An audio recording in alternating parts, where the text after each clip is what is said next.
You wake up to the delightful aroma of goat dung, stale bread, and the faint but persistent reek of a nearby thatched roof that hasn't been cleaned since your grandparents' wedding, which, considering the average life expectancy, was probably last week. Your mattress is a sack of straw, riddled with lice, stuffed with dreams you'll never achieve, and hay from the barn you're technically not allowed to borrow from anymore after that unfortunate sheep incident. You stretch, only to discover you've been sleeping in your clothes, which is not unusual because in the 12th century, everyone slept in their clothes. You don't own pajamas. You barely own socks. Today is the day. The day you begin your long, awkward, and probably flea-infested journey into knighthood. You're 7 years old, which means you're practically an adult by medieval standards. Time to leave your family, forget how to read, if you ever knew, and learn how to clean someone else's armor until your knuckles bleed. Welcome to the glamorous world of medieval chivalry. But before we plunge face first into the yeasty mess that is your childhood, take a moment, right now, to like this video and subscribe if your eyelids haven't already surrendered to gravity. It helps me keep the fire burning in my virtual hearth and tells the algorithmic deities that you want more soothing nonsense like this. And hey, drop a comment telling me where you're tuning in from and what unholy time it is for you right now. It's weirdly comforting to know someone in Finland is listening to this at 3 a.m. while stress-eating rye crackers in bed. So, you're 7. You're no longer a useless toddler. Now you're just a very small, very cold, and moderately expendable asset in the feudal pyramid scheme known as the knightly order.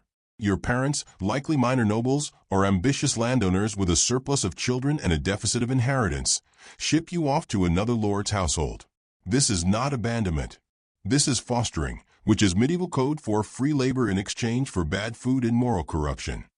You arrive at the manor house on foot. There are no cars, no bikes, no Uber, just a squire with a limp horse and an expression that says, "I've seen things." The journey takes 2 days, during which you eat hard cheese, drink watery ale, and try not to get eaten by wolves. Upon arrival, you are greeted by a stern lady of the house who sniffs you, nods disapprovingly, and assigns you to your first job, being invisible until someone needs something. Congratulations. You're now a page. A page, in medieval terms, is a combination of servant, apprentice, and small, unqualified errand boy. Your duties include fetching armor polish, holding the Lord's falcon, which may or may not try to remove your ear, and memorizing boring Latin prayers you will promptly forget when swords get involved. You carry messages, pour wine, and learn how to stand perfectly still while being yelled at.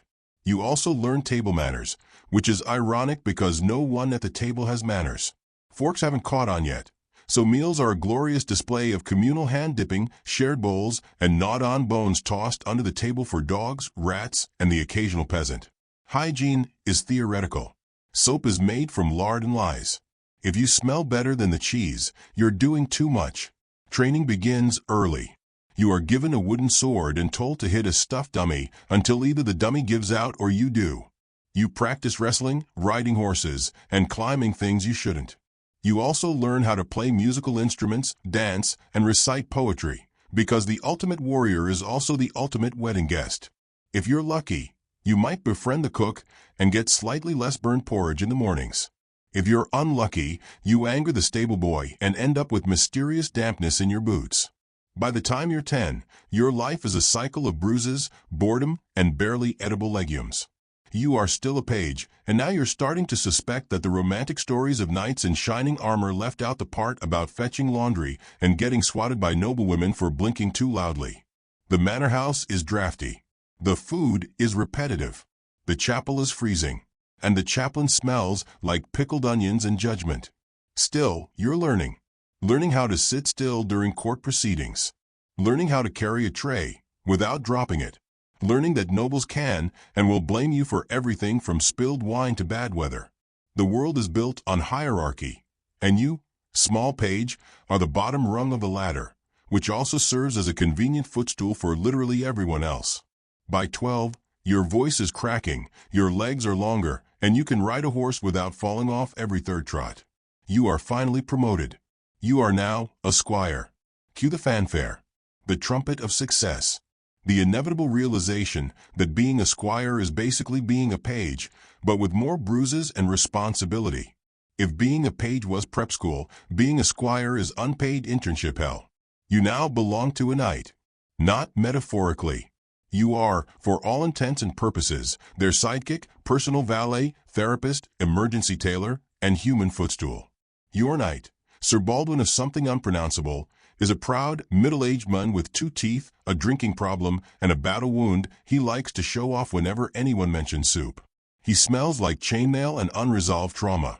You clean his armor, oil his weapons, and make sure he doesn't fall off his horse during tournaments, which he does frequently. Tournaments, by the way, are blood sport disguised as pageantry. Yes, there's music and heraldry and fluttering banners, but mostly it's grown men trying to impale each other for fun, while a crowd of slightly drunk nobles cheers and throws bread. You help your knight don his armor, which weighs more than you do, and then watch as he gallops into the fray, praying he doesn't get concussed. Again. In quieter times, you learn how to fight. Properly now. Real swords. Real pain. You train with other squires, swinging blades and bashing shields until someone cries, usually the new guy from the southern village with the weak wrists. You practice tilting, jousting on horseback with long pointy sticks designed to unseat your opponent or impale them, depending on how the day's going. You learn how to fall without dying, how to aim without closing your eyes, how to make war look noble even when your underwear is riding up. There are also lessons in courtly love, which is a complicated medieval form of flirtation that involves writing poetry to women who will never talk to you and swearing eternal devotion to someone you once glimpsed through a window while carrying a pig. It's romantic, in the same way leprosy is romantic, misunderstood and mostly theoretical. Your days are long, your clothes are itchy, and your dreams mostly involve not getting kicked by a horse again. But still, there's a rhythm to it. A sense of purpose. You're on the path. You're becoming something. You've seen battle, even if it was just from a safe distance while holding your knight's spare lance. You've bled, sweated, and possibly cried during weapons practice. You've tasted roasted boar and unseasoned cabbage in equal measure. And eventually, if you survive puberty, malaria, and Sir Baldwin's tendency to provoke duels, you might become a knight yourself. It doesn't happen overnight. There are ceremonies, oaths, vigils. But we'll get to that later. Right now, you're just a squire in a slightly too tight gambeson, cleaning blood off a sword while pretending you know what honor means. Your hands are calloused, your boots leak, and your dreams smell like hay. And this, dear listener, is only the beginning of a long, uncomfortable, weirdly theatrical road to knighthood. So get comfortable. We've got a lot of ground to cover. And trust me, the rituals only get weirder from here. But not until you fall asleep, preferably face down in your own drool, dreaming of chainmail and regret. You are now, not quite a knight, but almost, very almost. So close you can taste it, and it tastes like metal polish, boiled cabbage, and nervous anticipation. You've survived your years as a page. You've dodged flying tankards as a squire. You've held your knight's helmet while he vomited before battle. You've broken ribs. You've broken hearts, mostly your own. But now, at long last, it's time for the sacred ritual that transforms a humble, stinky young man into a humble, stinky knight. Welcome to the vigil. It's not a music festival. It's not even a party. It's more of a deeply spiritual, physically exhausting, and mildly unhygienic pre-knighthood rite that will test your devotion to chivalry, your bladder capacity, and your ability to stay awake while contemplating your sins in total silence for 24 hours straight. Let's start with the bath. Yes, you heard that right. You, the future knight, are about to bathe. On purpose. With water. Warm, if you're lucky. Hot, if you're rich. Cold, if God is angry with you. Which he probably is. Now, bathing in the medieval world isn't what you think. It's not candles and lavender and a loofah. It's a wooden tub, some questionable herbs, a few attendants who are way too interested in your ankles, and a religiously symbolic scrubbing down that is meant to purify your body and soul. You are washed from head to toe, as if being prepped for a barbecue. This is your one free pass to cleanliness, so try not to waste it. The bath is symbolic. It represents purification, but also lice removal, because nothing ruins a sacred oath like visible parasites. Once you're squeaky-ish clean, you're dressed in a white linen tunic. White for purity, which is optimistic, considering what you've done behind the stables. Over that, You put on a red robe, symbolizing your willingness to shed blood in the name of righteousness. And over that, a black cloak, to remind you of your own mortality. Very cheerful. It's like wearing the entire plot of a Shakespearean tragedy, in layers. Then, the weapons are brought forth.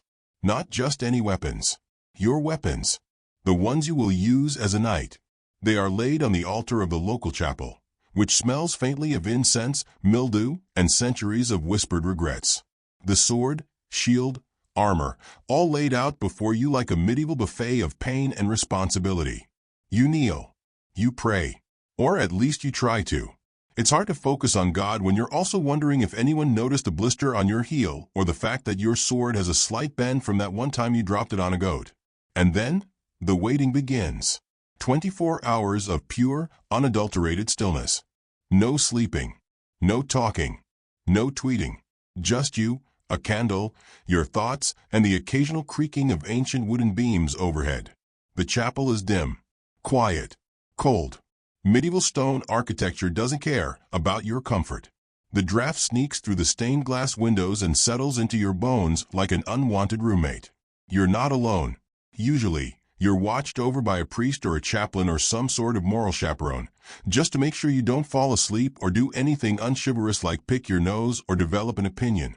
Sometimes other squires are present too, also kneeling, also pretending to be spiritually transcendent, also trying not to pass gas in a holy building. The silence stretches.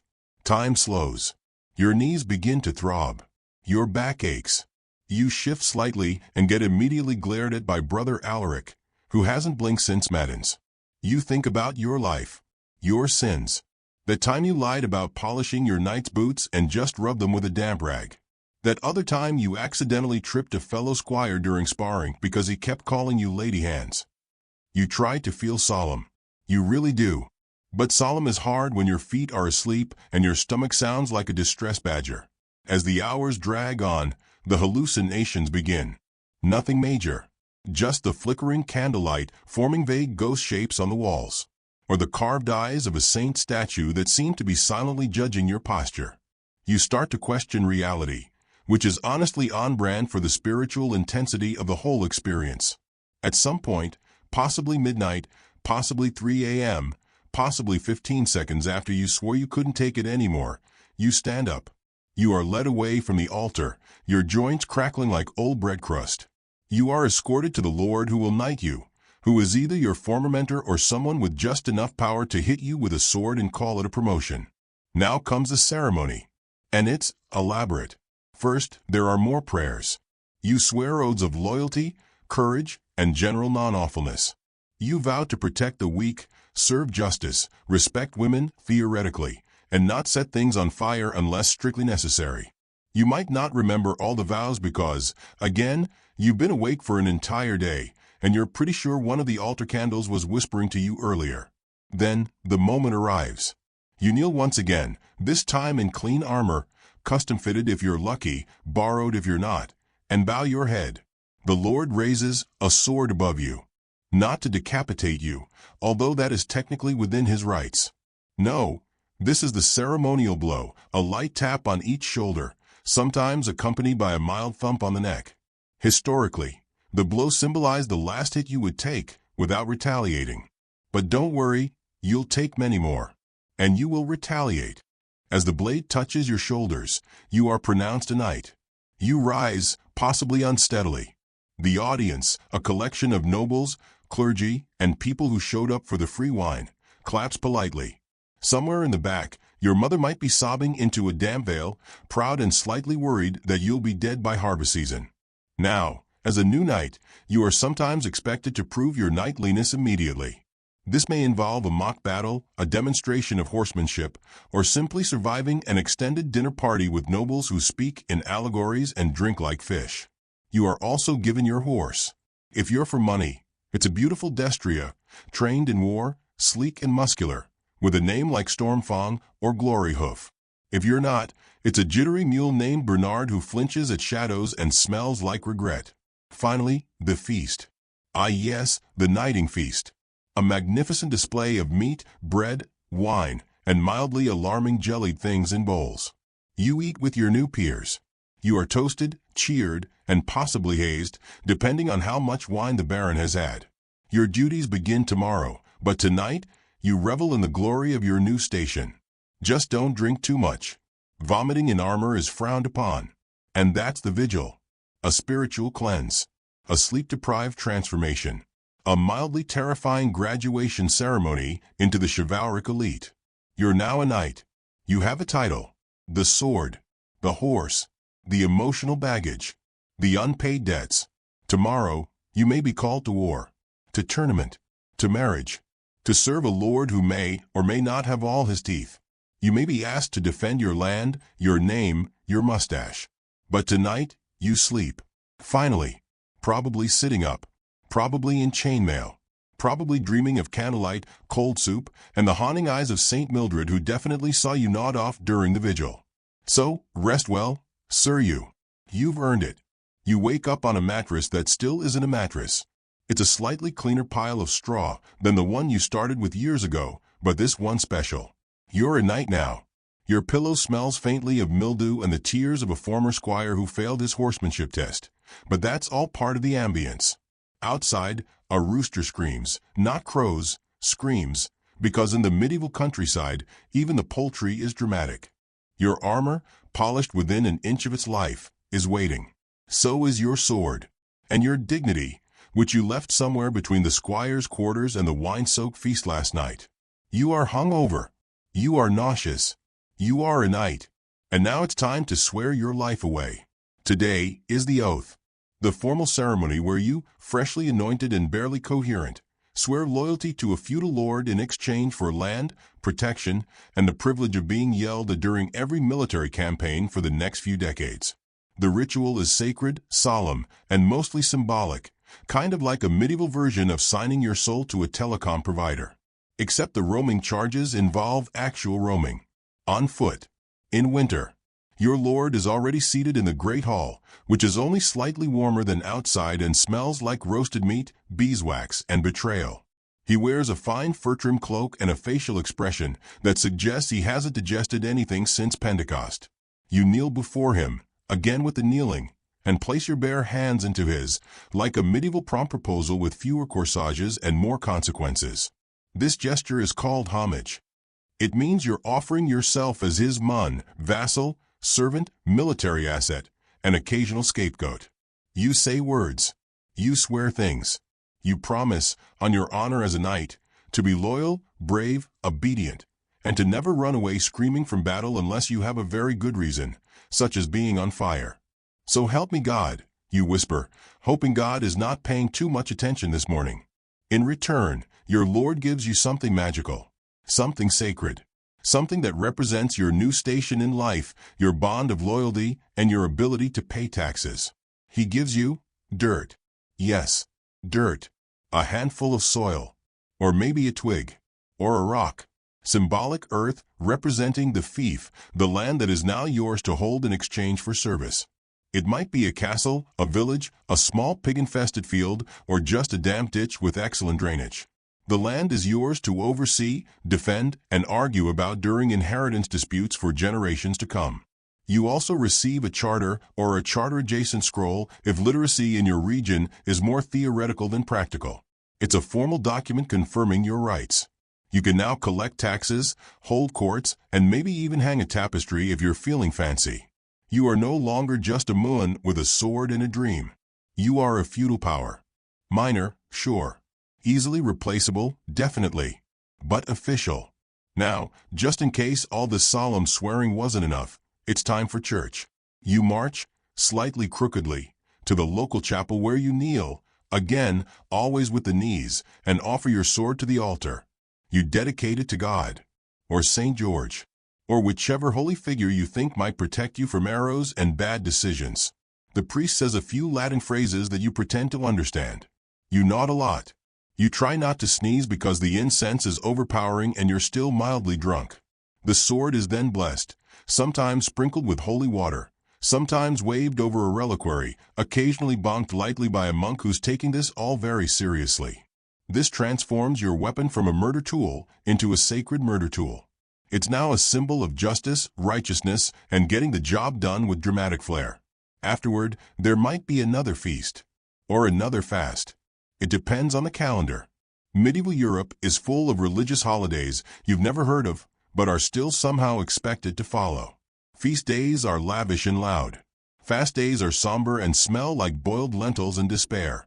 Now that you're officially in the service of your Lord, your life becomes a complicated schedule of military obligations, court appearances, land management, and pretending you understand how crops work.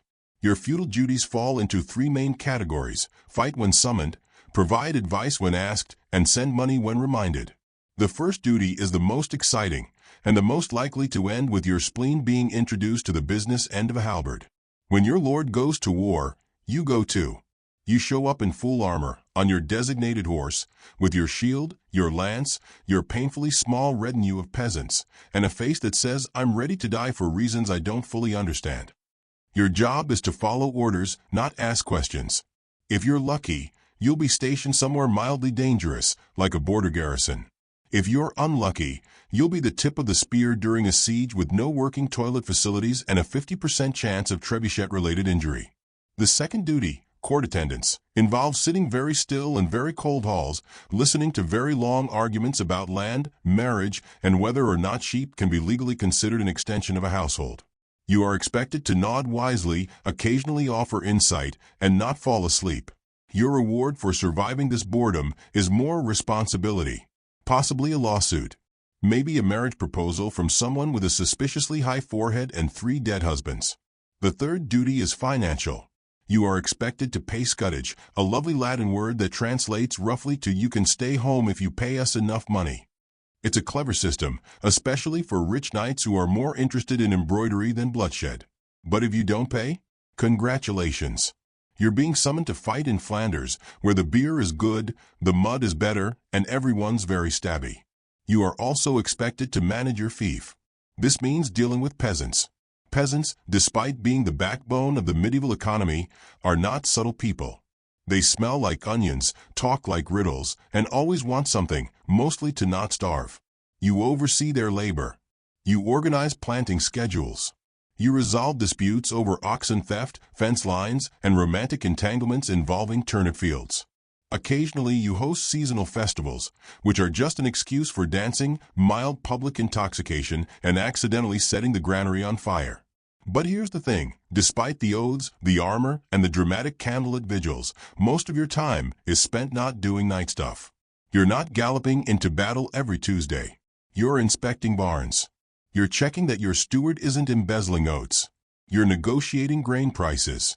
You're dodging marriage proposals from minor noblewomen who see your new coat of arms and immediately picture 10 children and a tax exemption. And every so often, you are summoned to participate in ceremonies, tournaments, trials by combat, public executions where you're the guest of honor, knighting ceremonies for younger squires who now look up to you the way you used to look up to Sir Baldwin, with hope, terror, and confusion. You start to realize that being a knight isn't about glory. It's about role-playing glory while secretly praying your horse doesn't throw you during the opening parade. It's about managing expectations, cleaning your armor, and learning to live with the weight of your own myth. The oath binds you to your lord, to your land, to your class. You are noble now, but you're also owned. Your freedom is structured, limited, dictated by protocol, hierarchy, and your ability to say "yes, my lord," without gritting your teeth too loudly. Still, there's pride in it. There's structure. You belong to something ancient and absurd and beautiful in its own broken way. You are a knight. Now go inspect that turnip field. It's not going to adjudicate itself. You wake up to the sound of bells. Not pleasant, spiritual, rise and shine bells. These are large, clanging, metal cow in a blender bells. Someone is calling the village to attention, which means either A, there's a fire, B, someone has accused someone else of being a sheep thief again, or C, it's tournament season, the medieval version of Coachella, but with more armor and fewer mushrooms. You roll out of your straw pile, legs sore from yesterday's awkwardly long horseback ride, knees reminding you that chivalry was invented by people who apparently didn't believe in cartilage. Your squire, a nervous teenager with bad skin and worse aim, is already outside brushing your warhorse and muttering prayers for both of your survival. He still hasn't recovered from the last tournament, where someone tried to joust a wooden statue and accidentally impaled the village priest's chicken coop. Today, you're preparing for one of the defining rituals of knighthood, the tournament. It's equal parts spectacle, military training, and deeply repressed homoerotic performance art, complete with glittering tabards, unnecessarily tight hose, and an overwhelming stench of horse sweat and generational trauma. Let's start with what a tournament isn't. It's not just one event. It's not just jousting, despite what movies would have you believe. No, tournaments were multi-day, semi-chaotic displays of martial prowess that included melee combat, individual duels, horsemanship challenges, and, if you're really unlucky, poetry contests. Because nothing screams warrior elite like reciting verses about your lady's elbow crease while bleeding from the nose. But before you get to the bloodshed, you must register. Yes, register. Even in the 12th century, paperwork exists. You present your credentials, your coat of arms, your lineage, your awkwardly spelled family name, to the tournament heralds, who look like frustrated librarians in chainmail. They check that you are, in fact, a knight and not just a particularly brave peasant in a bucket helmet. After registration comes the procession, the parade, the big entrance. You, in full armor, mounted on your best horse or your only horse, which may be a little cross-eyed but has a good heart, ride past the stands where nobles and commoners alike cheer and throw flowers or leftover soup, depending on how they feel about your family. You wave stiffly. Your armor creaks. Your horse poops. It is, in every way, majestic. The stands are full of noble ladies fluttering handkerchiefs, local lords pretending they understand the rules, merchants selling boiled meat on sticks, and children with lice pointing at your helmet and shouting things like, "Look, it's Sir Shiny Pants." The tournament opens with the joust. Now, you may think jousting is just two guys on horses trying to knock each other off. And yes, that's technically true. But let's dive deeper. The lance, a long, awkward, breakable stick, is meant to shatter on impact. Not pierce. Not impale. Just dramatically explode into splinters while you try not to die. You and your opponent start at opposite ends of the lists, a long narrow track lined with wooden fences and regret. You lower your visor. The world goes dark, except for the slit in your helmet. You grip your lance. You feel your horse tense beneath you. You mutter a prayer to Saint Sebastian, patron of archers, martyrs, and guys who get hit a lot. The signal sounds. You charge. The hooves thunder beneath you. The lance vibrates in your grip. You try to aim for the center of your opponent's shield while also not vomiting from the sheer panic of it all. The moment of impact is bone-jarring. Your lance cracks. Your opponent wobbles. You wobble. One of you might fall. You hope it's not you. Sometimes it ends in a draw. Sometimes in a spectacular crash. Sometimes in a broken rib, a bent ego, or a lawsuit from someone who insists that was their saddle you borrowed without asking. But jousting is just the appetizer. The main course is the melee. This is a group battle. Dozens of knights divided into teams charge at each other in a wide open field or a designated battle arena, with the only goal being, hit the other guys more than they hit you. There are rules. Sort of. Don't kill anyone on purpose. Don't stab horses. Don't attack someone once they've clearly surrendered or are sobbing into the grass. But really, it's chaos. Glorious, bruising, muddy chaos. Imagine rugby with axes. Everyone screaming. Your visor fogs up. Your sword gets lodged in someone's armpit. A knight in blue smacks you in the thigh with the flat of his blade and calls you a turnip. You try to respond with chivalry. But also, you're kind of enjoying it. Because this sweaty, clanging, full-contact improv warfare is what knighthood has been promising you since your squire days. It's battle, but with food tents. Combat, but with medical care nearby. Honor, but with bragging rights and maybe, a silk ribbon from a lady in the stands who finds your nosebleed oddly romantic. Between events, you rest in your pavilion. If you're wealthy, it's a magnificent striped tent with embroidered flags and servants pouring wine into goblets you can barely lift with your bruised wrists. If you're less wealthy, it's a leaky lean-to next to the latrines, and your wine comes in a chipped clay cup that tastes like goat. The evening comes. The tournament slows. Your armor is dented. Your squire is exhausted. Your thighs are on fire. But the tournament isn't just about fighting. It's also about courtly love. Ah yes. The elegant, awkward, deeply unrealistic dance of romantic gestures and unconsummated longing. You approach a lady, or several, and offer tokens, ribbons, rings, poems you definitely didn't steal from that troubadour 2 counties over. In return, she might give you a favor, a scarf, a flower, a vaguely encouraging smile. You're supposed to fight for her honor, of course. Not with her. For her. While she watches. From a platform. With someone else's husband. Courtly love is complicated. Later, there might be a banquet. Long tables, roasted meats, musical performances involving flutes, and that one guy who insists on juggling even though no one asked him to. You sit beside knights you fought earlier, now best friends through mutual trauma. You compare bruises. You toast each other. You flirt with the idea of another round, another tournament, another chance to be gloriously maimed in the name of reputation and upper-class boredom. Sometimes, things go wrong. A lance slips. A sword hits too hard. A helmet gets stuck, and someone almost suffocates before they remember to pull the visor open with a soup spoon. Tournaments could, and did, kill. But that risk only made them more thrilling, more noble, more marketable. After all, knights don't live forever. But legends do. Even if they involve someone accidentally jousting a hay bale. You limp back to your lodgings as the stars come out. Your armor clinks with every step. Your squire trails behind you, carrying your dented shield and muttering something about, "Next time we aim before we charge." You're tired. You're sore. But you're content. You didn't win every bout. You didn't impress the princess. But you were seen. You were tested. You stood tall. You got whacked in the face. And tomorrow, when the bruises bloom into new colors and the stories begin to circulate, exaggerated, embellished, immortalized, you'll be remembered. And that, after all, is what tournaments are for. You wake up with your feet already hurting. This is impressive, considering you haven't even stood up yet.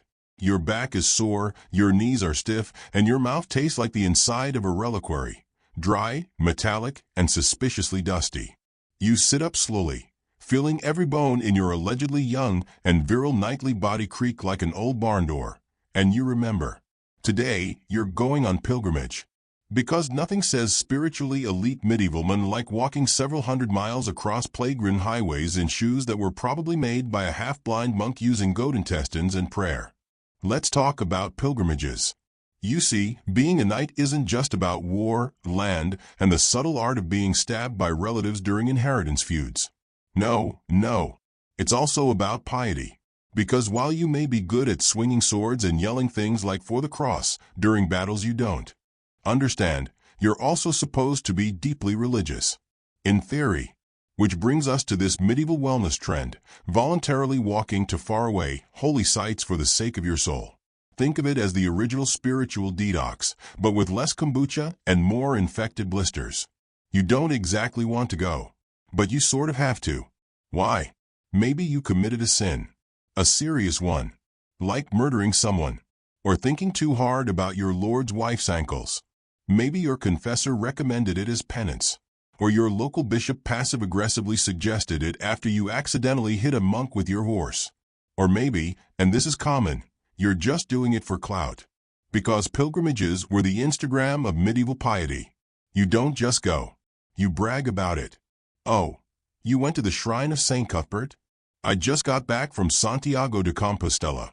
3 countries, 2 ulcers, and a very enlightening case of dysentery. So blessed. Let's start with preparations. First, you say goodbye to your manor. You leave your squire in charge of absolutely nothing, because he's 12 and can barely read. You pack light, tunic, cloak, sword, because bandits, a few coins, and maybe a carved staff to look more holy and less murdery. You might even bring a letter from your local bishop, confirming that yes, you are an actual knight and not just a well-armed lunatic. And then, you walk. There are horses, of course. But for true penitence, you walk. You walk through mud, rain, snow, and the kind of spiritual doubt that smells faintly of sheep. The roads are uneven. The maps are vague. The locals speak dialects you haven't even heard before. And everything, is either uphill, ankle-deep in manure, or both. The pilgrimage routes are lined with other penitents, merchants, widows, barefoot hermits, suspiciously energetic nuns, and that one guy who won't stop singing about St. Eustace even though you've threatened to throw his lute into a river. The vibe is somewhere between religious marathon and hobo summer camp. You sleep in inns when you can. These are usually one large room, 12 straw pallets, a screaming baby, 3 pigs, and a man in the corner muttering about lepers. If you're lucky, no one steals your boots. If you're unlucky, you wake up with lice, fleas, and a rat chewing through your coin pouch. Meals are rustic. Bread, water, dried fish, the occasional turnip. You crave meat, but you've taken a temporary vow of humility, which somehow involves eating like a very guilty pigeon. You try to pray, but your prayers are mostly, "Dear God, please let this be the last till." Eventually, weeks or even months later, you arrive. The destination varies. Maybe you've made it to Santiago in Spain, to kiss the bones of St. James and pretend you understand Galician. Maybe it's Canterbury, where you can venerate the blood-stained floorboards of the spot where Thomas Becket was murdered by 4 knights who clearly didn't understand subtlety. Or maybe it's Jerusalem, the ultimate goal, though good luck getting there without being robbed, detained, or recruited into someone else's crusade. Because if there's one thing medieval Europe loved more than relics, it was sending underprepared men with swords into deserts they couldn't pronounce. And here's where things get weirder. Once you reach your holy site, you don't just kneel, pray, and go home. No, you must interact with the relics. Oh, relics. Bits of bone, old robes, teeth, hair, fingers, unidentifiable crusty objects wrapped in gold, all claimed to be from saints, martyrs, or Jesus's third cousin twice removed. Every major church has one. Some have dozens. Some have duplicates, because apparently St. Catherine had 14 heads depending on where you ask. You venerate these relics. You touch them, kiss them, press tokens against them in hopes that some of the holiness rubs off like divine static cling. You buy little badges, shiny tin souvenirs shaped like shells, crosses, or weirdly muscular angels, to prove you were here. It's the medieval equivalent of buying a t-shirt that says, "I survived the long road to Walsingham." And guess what? Sometimes you come back with miracles. A healed wound, a renewed spirit, a deeply suspicious rash that mysteriously disappears after you sleep next to St. Oswald's left toe. You tell everyone. You become more respected, more holy, more tolerable at parties. But more often, you come back with something less glamorous, like trenchfoot, or parasites, or a new appreciation for staying home. Because pilgrimages are hard. They're long. They hurt. They strip away your layers, physical, emotional, sometimes literal, and leave you staring at a weathered shrine, exhausted, wondering if you're closer to God or just really far from your manor. But that's the point. The journey is part of the penance. The struggle is the prayer. And in a world where you might die from a bad oyster or an angry goose, the idea that walking for weeks could save your soul makes a certain desperate kind of sense. So you trudge home, slowly, aching, changed. And when you finally return, dusty, blistered, smelling like divine suffering, people look at you differently. Because you've done something noble, or foolish, or both. You are a knight who has walked for God. And next week, you're expected at a wedding where the bride's dowry includes 3 goats and a cursed tapestry. So rest up. You wake up to the sound of bells again, softer this time. Less summon the masses to holy combat, and more someone's about to get hitched and there will be boiled chicken.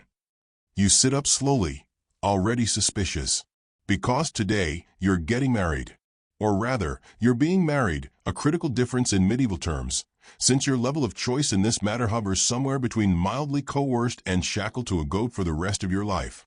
You are a knight, a nobleman, a landowner, or aspiring one, if you can just stop spending so much on tournaments and horses that mysteriously die.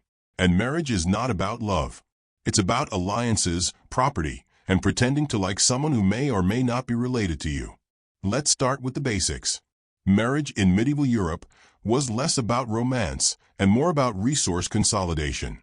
Your lands, titles, debts, offspring, and very sanity would now be legally and spiritually entangled with another family, usually one just as inbred, indebted, and confusingly named as yours. Love? That comes later. Maybe. If you're lucky. But probably not. You dress for the occasion. Not in white, that's a weird future invention involving lace and magazine covers. No, you wear your good tunic. The one without too many bloodstains or moth holes.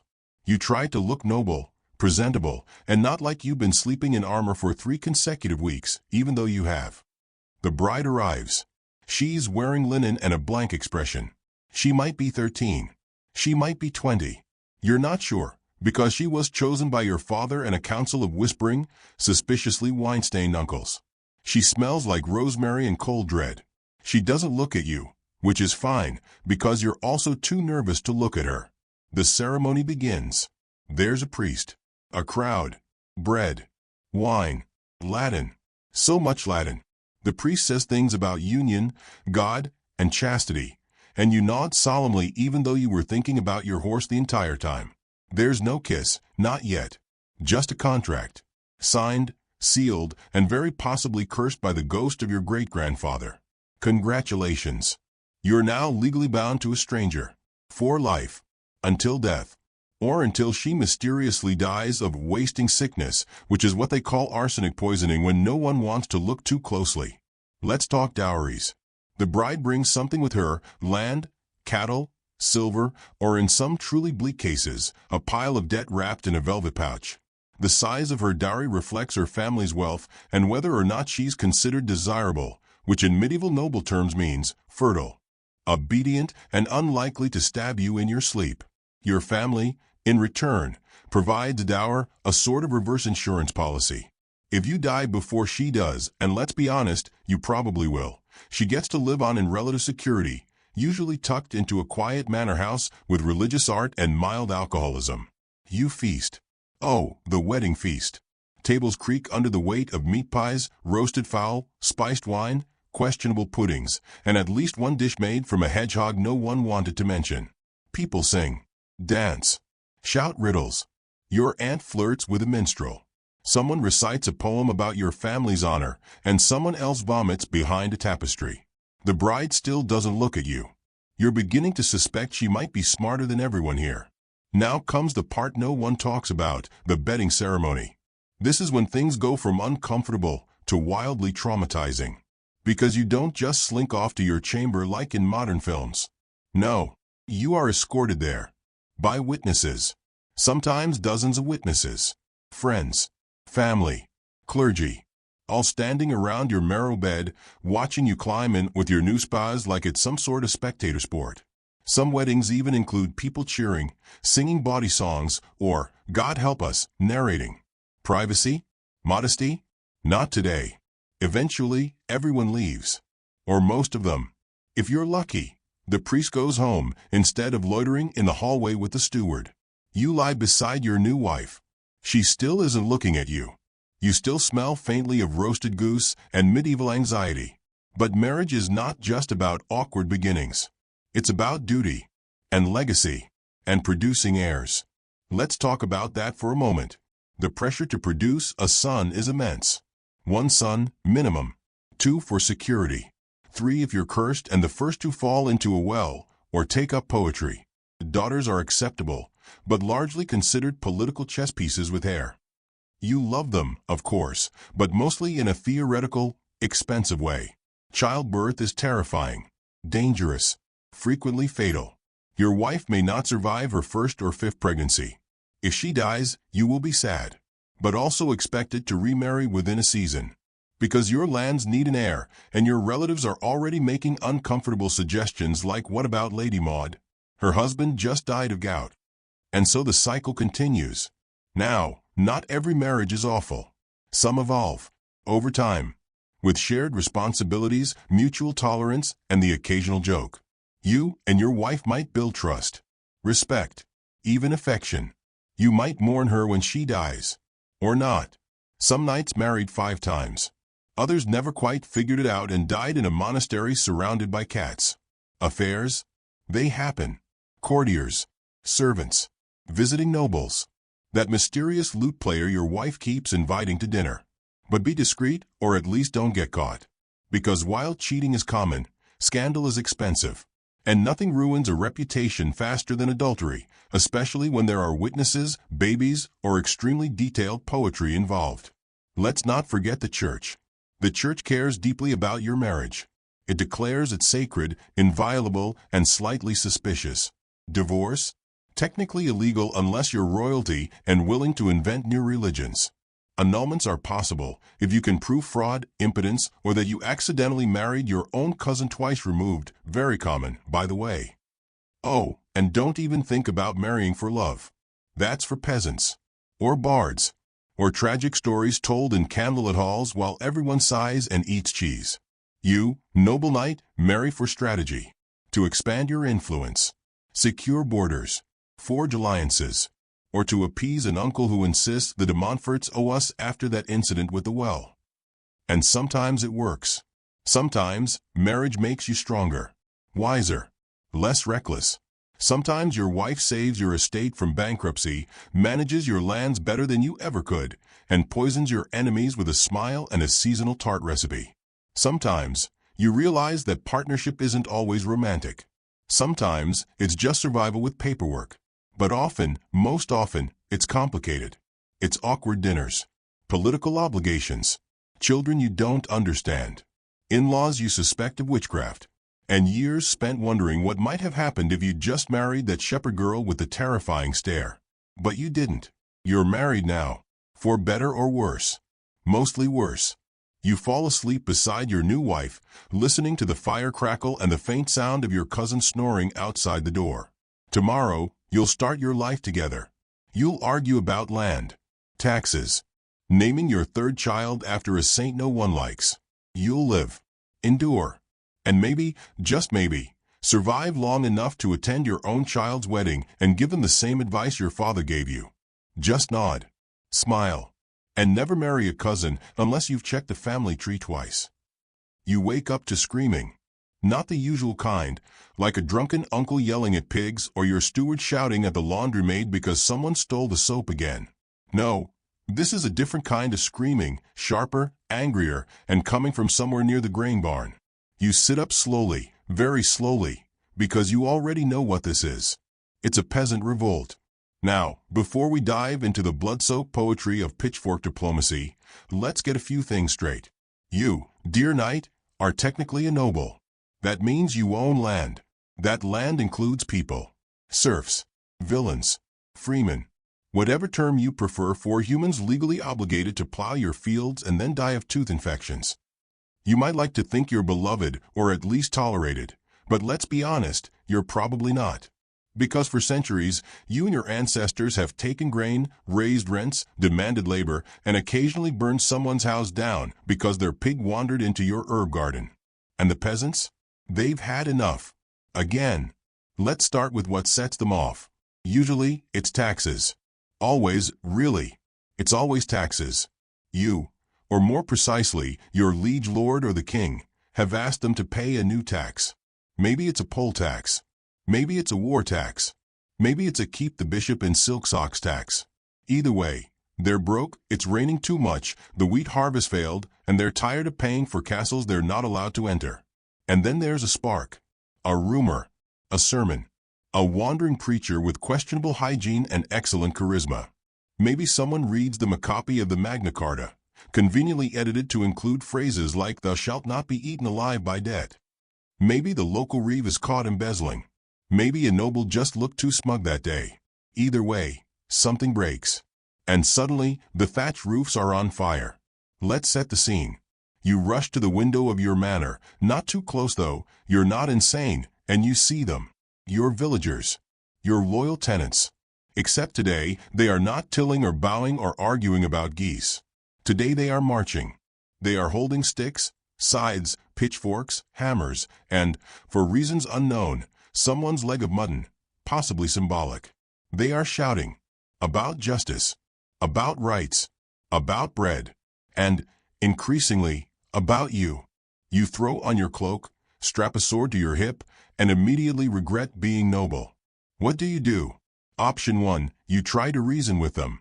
You ride out on your horse, shout "Good people of this land," and attempt a stirring speech about loyalty, God's divine order, and how you personally only raised the rent a little.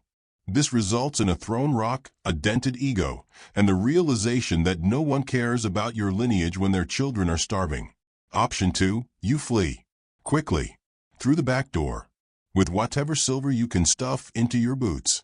You gallop away to the nearest castle or abbey or brother-in-law's villa, claiming you were just out hunting when the revolt started. When questioned later, you insist it was a misunderstanding, or perhaps a rogue group of radical Thatchers. Option 3, you fight back. You rally your soldiers, your men-at-arms, your professional tax enforcers with no souls and even fewer teeth. Steel meets pitchfork. The ground is soaked. The smell of sweat, manure, and bad decisions hangs in the air. Maybe you win. Maybe you're dragged off your horse and lectured by an angry yeoman while someone sets your pantry on fire. Historically speaking, most knights don't come out of peasant revolts looking great. Let's take the 1381 Peasants' Revolt in England, the Coachella of medieval rebellion. Thousands of peasants, led by a man named Wat Tyler, yes, that's his real name, marched on London to protest taxes, corruption, and the deeply unpopular decision to continue existing under feudalism. They stormed manors, burned tax records, beheaded some unlucky bureaucrats. And do you know what the nobles did? Mostly panic. Then there's the Jacquerie in France, 1358. A spontaneous eruption of rage in the wake of the 100 Years' War, when French peasants got real tired of watching their nobles lose battles, burn fields, and still demand rent. They rose up. Violently. Nobles were dragged out of their castles and, well, let's just say the guillotine wasn't invented yet, but people were creative. You'd think the ruling class would have learned something after all that. They did not. The typical response to revolt was twofold: brutal suppression followed by completely ignoring the underlying issues. You kill the leaders. Raise more taxes to pay for the troops that killed them. And then, for extra flavor, you install even harsher laws to prevent it from happening again. Shockingly, this didn't work. But don't worry. Your social position remains intact. Mostly. After the smoke clears, you return to your manor, assuming it's still standing, and pretend none of this ever happened. You rebuild. Rehire. Pretend you care. Maybe you host a feast to show your magnanimity, serving barley stew and boiled regrets. You even promise to lower taxes, at least until everyone forgets.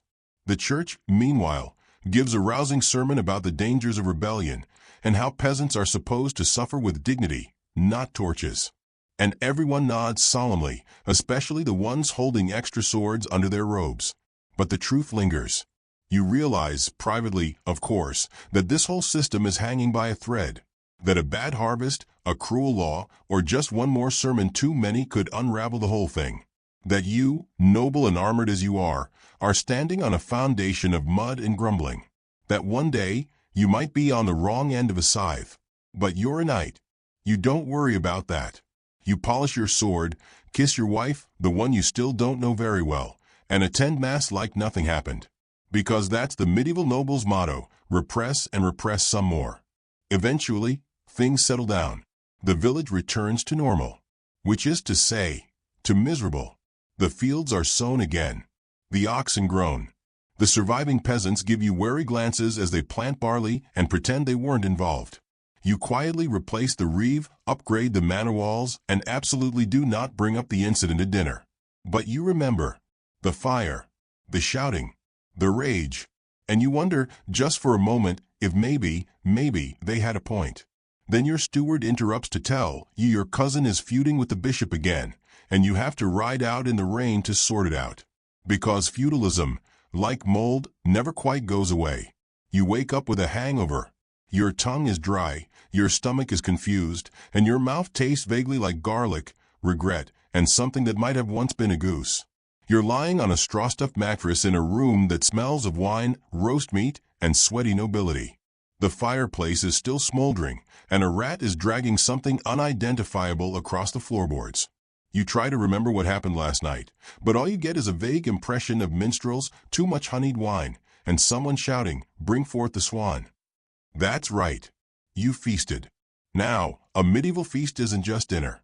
It's a performance, a political statement, and a public demonstration of your ability to afford 17 different meats, half of which are technically illegal to eat unless you're the king or have blackmail material on the local abbot. It's the Middle Ages version of flexing on Instagram, except with more venison and fewer filters. But before we talk about the gluttony, let's talk about the context. Because for every feast you throw, there are 6 famines lurking around the corner like jealous exes with torches. Medieval life is a roller coaster of we have too much food and it's going to spoil, and we haven't seen bread in 3 months, and the dog is looking mighty plump. Famine isn't rare. It's seasonal. It's expected. It's practically a member of the family. The hungry gap, that delightful period in late spring when last year's grain is gone and this year's harvest hasn't arrived, is especially cruel. Your peasants live on barley gruel, dried beans, and whatever's not already molded or nibbled by mice. You still eat a bit better, but the salted pork is turning green, and the cook has started crying during meal prep. Now, back to feasting. You don't feast just because you're hungry. You feast because it's required. Marriage? Feast. Birth of a son? Feast. Visiting noble? Feast. Local saint's day? Another feast. Managed not to die of plague this week? Definitely feast. These gatherings are part of your noble image, a chance to show off your wealth, your alliances, your terrifyingly well-trained falcon collection. Let's walk through a typical one. You begin by inviting roughly 10 times more people than your manor can comfortably hold. There's no RSVP system, so everyone shows up, from important nobles to that one guy who keeps claiming he's your cousin because your mothers once shared a goat. Your hall is decorated. Tapestries, candles, banners, and possibly one extremely nervous pig on a leash. Tables are laid with trenchers, aka bread plates, because dishwashing hasn't been invented yet, spoons, knives, and a thick layer of dried meat juice. The food? Oh, the food. There is so much meat, it's practically a funeral for the local forest. Boar, stag, rabbit, peacock, redressed in its own feathers like a roast and drag. Pike, if you're near a river. Eel, if you're near anything wet and depressing. Roast beef, roast mutton, roast anything that once had a pulse. If it runs, swims, flies, or squeals, it's on the table, sometimes still squealing. You even had a swan last night. An actual swan. Technically royal property, eating swan without royal permission is illegal. But rules are more like suggestions when you've got enough coin and your guests are too drunk to report you. It was stuffed with herbs, sewn back into its own feathers, and set on fire for presentation. You only remember this because someone shouted, "Who cooked the king's bird?" and then passed out face first into the turnips. Next come the sauces. Because medieval cuisine, in all its glory, is absolutely terrified of tasting like itself. Every dish comes with something: almond milk sauce, cinnamon butter drizzle, spiced wine gravy, vinegar walnut garlic mustard possibly poison paste. It's not to enhance the flavor, it's to hide it. Because refrigeration isn't real, and that venison has been resting for 3 days. Bread is everywhere. Thick, coarse, heavy as bricks. You use it as a plate, a sponge, or a weapon if things get rowdy. If you're lucky, there's some manchet, the fancy white bread made from sifted wheat flour and noble aspirations. If not, it's rye, barley, or oat, and it will sit in your stomach like a moral burden. You drink wine, of course, and ale, and mead, and then more wine. By the end of the evening, you've consumed enough fermented liquid to pickle an ox. Your guests are singing, the minstrels are playing something vaguely offensive, and someone's trying to joust with a broom. You remember that one guy stood up to recite a poem about chivalry and accidentally insulted the bishop by rhyming virtue with "you chew." There was a tense silence, followed by someone loudly clearing their throat and suggesting more pie. Which brings us to dessert. There are sweet pies, tarts, stewed fruits, strange confections made from almond milk, honey, and pure delusion. There's a thing called subtlety. No, not the social skill, but a literal sugar sculpture shaped like a castle or a saint or a moral lesson about gluttony. You don't eat it. You admire it, question your life choices, and then pretend it wasn't made by starving apprentices in a hot kitchen at 2 a.m. Eventually, the feast ends. Or at least, the food part. What comes next is the entertainment. You've got jugglers, dancers, storytellers who speak in rhyme and may or may not be insulting you in code. There's always one knight who insists on demonstrating his sword technique indoors. Sometimes someone brings in a bear because that's the Middle Ages, and why not? The feast winds down around midnight. The fire is low, the dogs are licking plates, and half the guests are asleep on benches, including your cousin Jeffrey, who has somehow lost both shoes and a tooth. You stumble to your chamber, holding your stomach and whispering a prayer that you didn't actually eat the swan's beak. But not all meals are so extravagant. Let's rewind to famine season. There are no feasts now, just survival. The food is bad. Like, boil bark and lie to your children bad. Bread is stretched with sawdust or ground acorns. People eat grass. They make porridge from roots and water and pure optimism. The wealthy, of course, fare better. But even your larders are looking thin. The salt pork is down to its final slab. The cheese has more blue mold than cheese. And the cook has started eyeing the messenger pigeons in a way that makes you nervous. This contrast between feasting and famine defines the entire medieval food experience. You either have too much or not enough. You are either vomiting from indulgence or praying for lentils. There is no in-between. And yet, somehow, life continues. Because medieval people are resilient. Or maybe just deeply stubborn. When the harvest comes in again, when the fields turn gold and the granaries stop echoing, you will feast once more. Because food isn't just fuel. It's ritual, celebration, identity, power, and, sometimes, revenge. Like that one time Lady Isolde served undercooked pheasant to a rival baroness and smiled the whole time. Medieval diplomacy was often negotiated via pie. So, next time you sit down to a feast, look around the table. Smell the spices, either roast peacock, and ask yourself one simple question. Is this meat supposed to glow like that? Then smile, nod, and eat it anyway. Because in this world, food is life, and also death. And sometimes it's a swan. You wake up and your cook is dead. Not just dead, dramatically dead. The kind of dead that involves blackened boils the size of walnuts, dried blood around the nostrils, and a smell that suggests death has been here long enough to settle in. Make tea and start unpacking. You don't even scream. You just sigh. Because deep down, you know what this is. The plague has arrived. Not a plague. Not some forgettable village rash that makes people itch and blame the Jews. No, the plague. The big one. The bubonic blockbuster. Yersinia pestis, which sounds like a fancy Italian dessert but is, in fact, a microscopic horror show delivered to your door by fleas hitching rides on rats with terrible manners. You take a moment. Let it sink in. Your cook is gone. Your breakfast is cancelled. And somewhere in the village, someone is coughing like they're trying to launch a lung into orbit. Outside, a bell tolls. Slowly. Solemnly. 1 ring for death, 2 for divine judgment, 3 for your increasingly terrible luck. So, before you hide under a table and sob into your tunic, take a moment to like the video and subscribe, but only if you genuinely enjoy this kind of deeply relaxing medieval despair. And tell me in the comments, where are you watching from and what time is it? Especially if it's 3 a.m. and you're using this as a substitute for melatonin. Back to you, the medieval knight. You are terrified. You are suddenly extremely aware of every cough, sneeze, boil, and bad smell in your general vicinity. And for once, you're vaguely interested in hygiene, a concept you previously treated with the kind of respect most people reserve for astrology or sock gnomes. But first, let's talk symptoms. The plague doesn't mess around.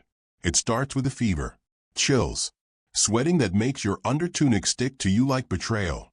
Then the swelling begins. Lymph nodes the size of chicken eggs, usually in your armpits, groin, or neck, because this disease is not only deadly but aggressively intimate.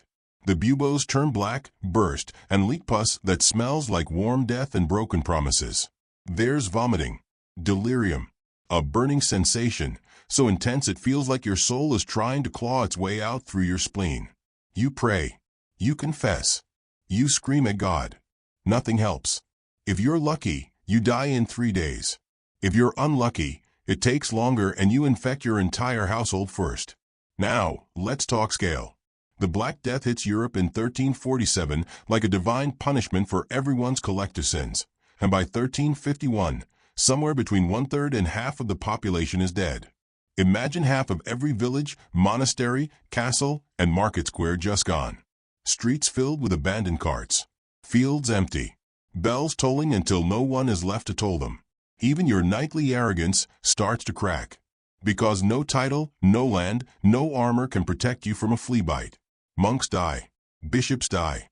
Princes, peasants, midwives, bakers, even that one guy who sells dried fish and conspiracy theories, all gone.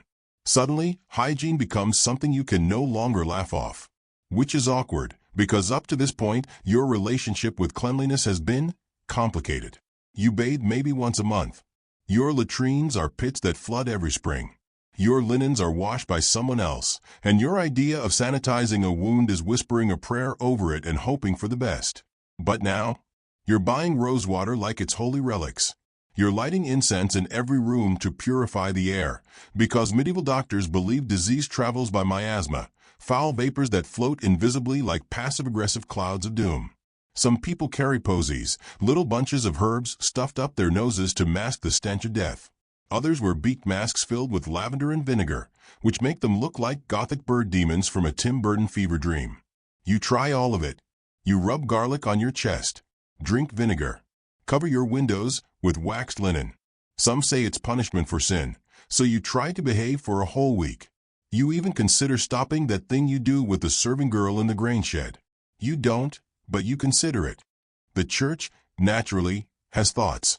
Some priests claim it's God's wrath for sodomy, usury, pride, astrology, wearing bright colors, or literally anything you enjoy. Others organize processions of flagellants, people who march from town to town, whipping themselves bloody in hopes of divine forgiveness. You think about joining them, but then remember how much you hate cardio. Meanwhile, physicians, those brave, misguided men with no germ theory and big opinions, start offering treatments. You're advised to bleed yourself, drink crushed emeralds, sit near fire, avoid hot food, and abstain from sex. You do none of these things. Especially not the last one. Then there's quarantine. A novel idea. If by novel we mean locking people in their houses with zero food, medicine, or explanation. Entire villages are boarded up. Ships are held at sea for 40 days, Quaranta Giorni, from which we get quarantine. In some towns, the dead outnumber the living. In others, dogs take over. It's unclear who's in charge anymore, the priest, the mayor, or the rats. You try not to panic. You stop shaking hands. You keep your distance. You start sleeping alone. Your steward builds a small chapel in the orchard. The cook's replacement refuses to touch raw meat without gloves. The village healer starts using leeches again, and everyone pretends this is normal. The upside? Social mobility. With so many people dead, there's land up for grabs. Vacant positions. Empty manors. For the first time in centuries, peasants can demand wages. You scoff at this. How dare the help be choosy? But deep down, you know, the world is changing. Death has a way of redrawing lines. By now, you've buried half your household. Your neighbors are gone. Your priest has fled. The graveyard is full, and the gravediggers are asking for hazard pay. You consider writing a will. Then you remember you can't read or write. But somehow, miraculously, you survive. Your boils scab over. Your fever breaks. You wake up one morning, still breathing, and wonder how you made it. Maybe it was luck. Maybe it was garlic.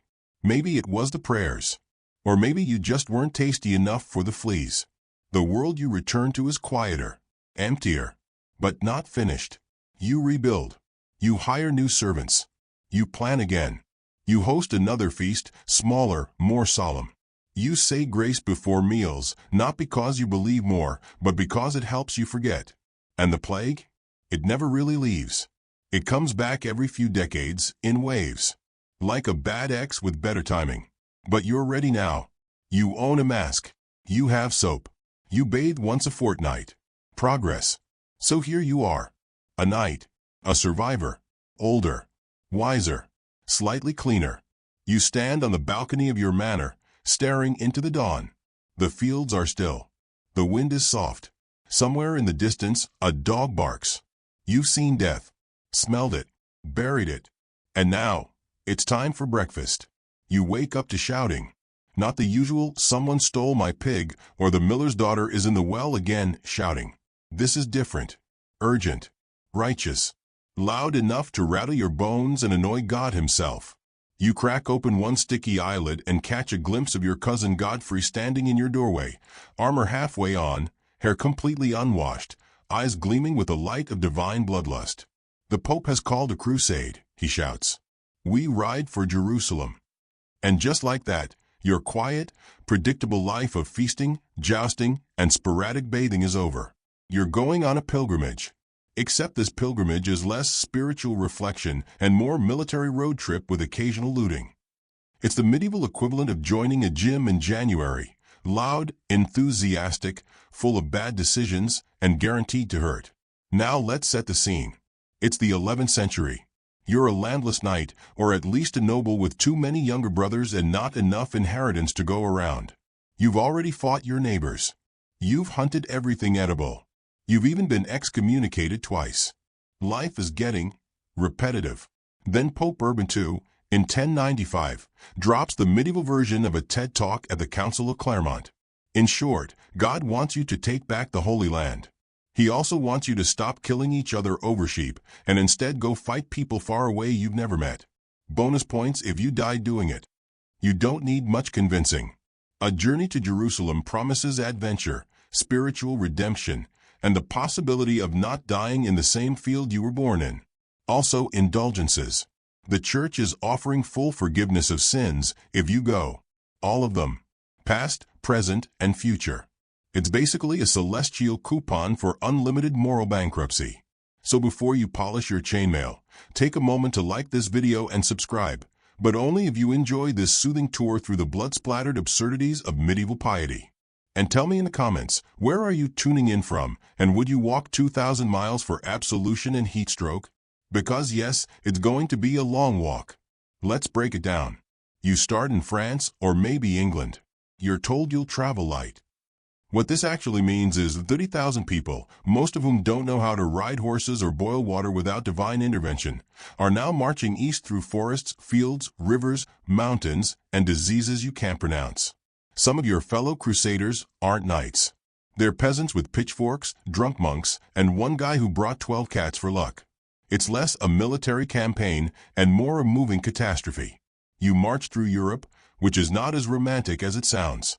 You cross into Hungary, where the locals do not appreciate your habit of requisitioning food and livestock. You hit the Balkans, where terrain gets steep, weather gets angry, and your boots start to resemble melted cheese.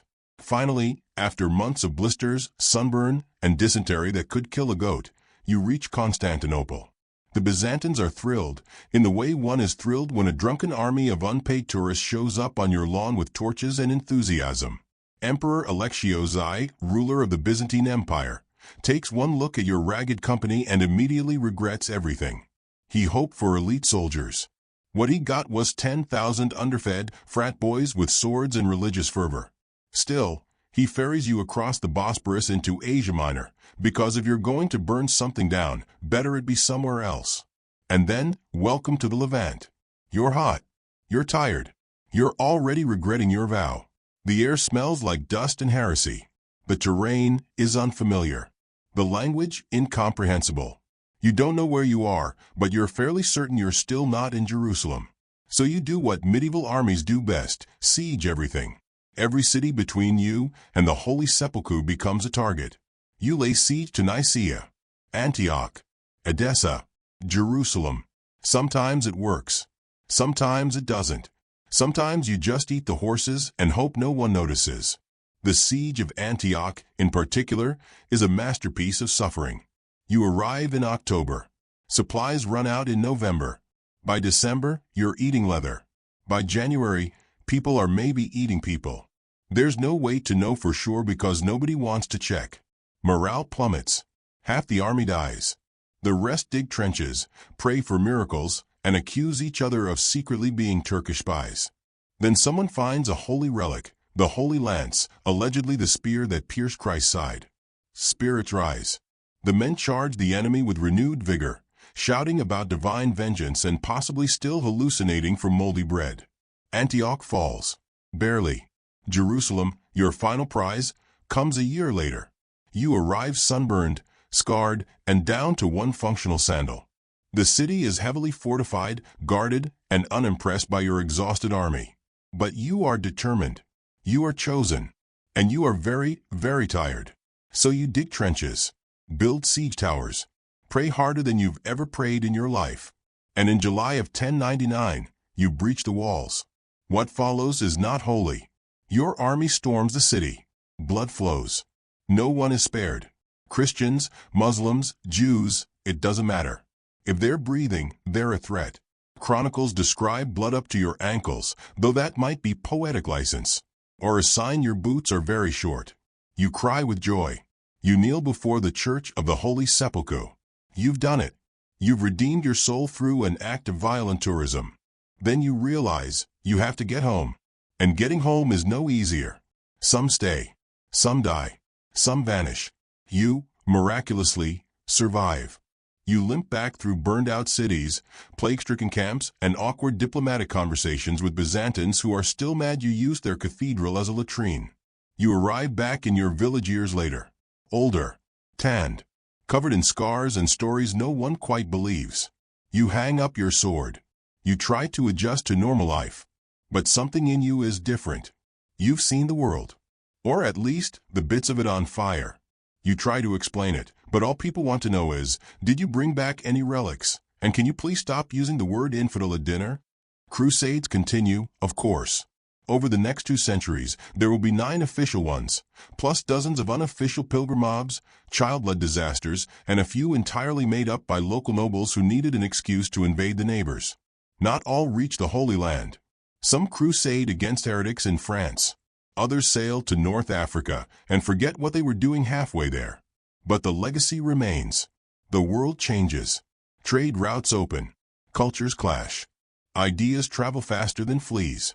Europe learns about spices, soap, algebra, and the awkward fact that they're not the center of the universe. You, meanwhile, write down your experiences. Not on parchment, too expensive, but in your heart, in your bones, in the ache in your back that never quite healed from that time you fell off a camel near Acre. And sometimes, on quiet nights, you think about the road, the heat, the sand, the unholy smell of a crusader camp at sunrise. You survived the crusades. Somehow.